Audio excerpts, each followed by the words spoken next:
सात समुंदर पार financial markets के बड़े इंस्टीट्यूशंस, बड़े stock markets, एस&पी, Dow Jones Adani enterprises को यह कहकर बाहर निकाल रहे हैं कि उनके खिलाफ बहुत गहन आक्षेप और आरोप है फ्रॉड के, और इसलिए वो इंडेक्स में बने नहीं रह सकते हैं।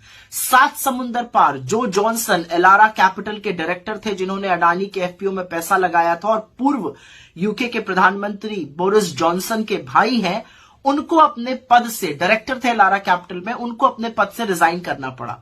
लेकिन हिंदुस्तान में सात समुंदर पार इंस्टीट्यूशंस जो हैं आक्षेपों को लेकर चिंतित हैं और एक्ट कर रहे हैं, लेकिन हिंदुस्तान में ऐसा लग रहा है मानो जी कुछ हुआ ही ना हो।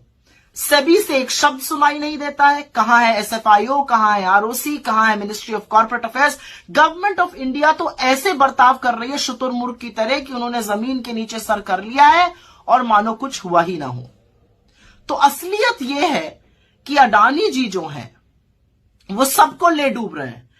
कैपिटल मार्केट्स में, मतलब दलाल स्ट्रीट पर 15 लाख करोड़ का नुकसान हुआ है 24 जनवरी से आज तक। 15 लाख करोड़ डूबे हैं। 10 लाख करोड़ अडानी जी के डूबे हैं, लेकिन 5 लाख करोड़ उन रिटेल इन्वेस्टर्स के डूबे हैं जिन्होंने इस विश्वास से पैसा मार्केट में लगाया था कि वो मार्केट के चलते बढ़ेगा, पर उनको भी झेलना पड़। उनका अडानी से कोई लेना देना नहीं है। वो शायद हिंदुस्तान की 4000 से ज्यादा जो लिस्टेड कंपनीज है, जो अच्छे से चलती है, जो साफ सुथरी है, जिसमें कॉर्पोरेट गवर्नेंस है, उसमें पैसा लगाया हुआ है, लेकिन भुगतना उनको भी पड़ रहा है अडानी जी के कुकर्मों को और सरकार की मिली भगत को। तो सरकार एक्ट क्यों नहीं कर रही है, ये सवाल है। क्यों सेबी कुछ नहीं कर रहा है, क्यों एसएफआईओ कुछ नहीं कर रहा है, कहां है ईडी, कहां है एमसीए, कहां है आरओसी, कोई शब्द नहीं है। मोदी जी ने तो आंखों पर पट्टी बांध ली, क्योंकि वो तो दोस्ती निभाने पर तुले हुए हैं। वो तो सदन में भी चर्चा नहीं होने देते, सदन को सोमवार तक के लिए स्थगित कर दिया गया है।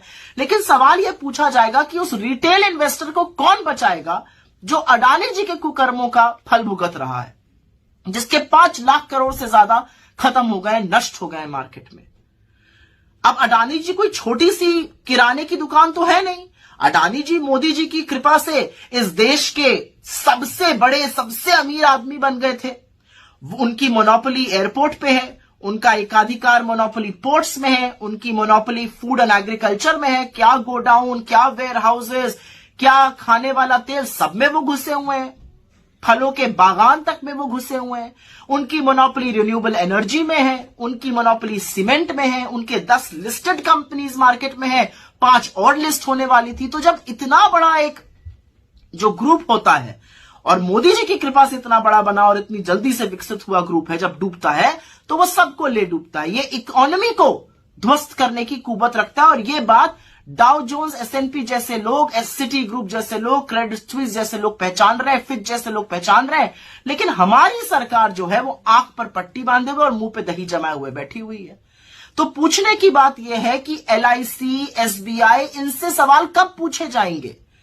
निवेशकों ने, जो policy holder, 30 crore policy holder LIC के हैं, जिन्होंने अपनी जिंदगी की गाढ़ी कमाई लगाई थी, उनको यह कह देना कि जी हम तो 20,000 पे आए थे करोड़ पे, 30,000 हो गए। जी नहीं, आपने 100 रुपए लगाए थे मार्केट में, वो 100 रुपए 10 साल पहले लगाए थे, वो 5 साल बाद 1000 रुपए हो गए, लेकिन उसके 5 साल बाद वो 200 हो गए। तो आप ये सोचकर संतुष्ट रहिएगा कि 100 रुपए 200 हो गए, या ये सोच के चिंता जताइएगा कि 1000 रुपए कैसे 200 हो गए। वही काम एलआईसी कर रहा है, जबानी जमा खर्च। एसबीआई, 45 करोड़ लोग इस विश्वास से SBI, state bank of India में अकाउंट खोलते हैं कि सरकार का बैंक है, डूबेगा नहीं, कुछ गलत काम नहीं करेगा। 81,000 करोड़ रुपए बैंकों ने कर्जा दिया है अडानी जी को, जो उनके कुल कर्जे का मात्र 38% है। और उस 38% में भी 8% तो प्राइवेट बैंक का है और 30% सरकारी बैंक का है। तो सवाल ये तो पूछना बनता है ना कि हिंदुस्तान के लोगों की गाढ़ी कमाई, टैक्स पेयर्स का पैसा, जो सरकारी संस्थाओं ने अडानी जी को भेंट स्वरूप दिया था, वो क्यों दिया था? और आज जब रिटेल निवेशक, जब छोटे छोटे निवेशकों की पूरी पूंजी ध्वस्त होती जा रही है, उड़ती जा रही है, ब्लड बाथ मचा हुआ है मार्केट में, तो सरकार क्या कर रही है? ना सदन में बहस करने की अनुमति देती है, ना जेपीसी कराती है, ना सुप्रीम कोर्ट के जज से कोई जांच कराती है। तो आंख मूंद लेने से इसका निवारण नहीं होगा मोदी जी, क्योंकि अब वक्त है मित्रता छोड़कर कर्तव्य निभाने का, और कर्तव्य आपका हिंदुस्तानियों के प्रति है, एक अडानी जी के प्रति नहीं है।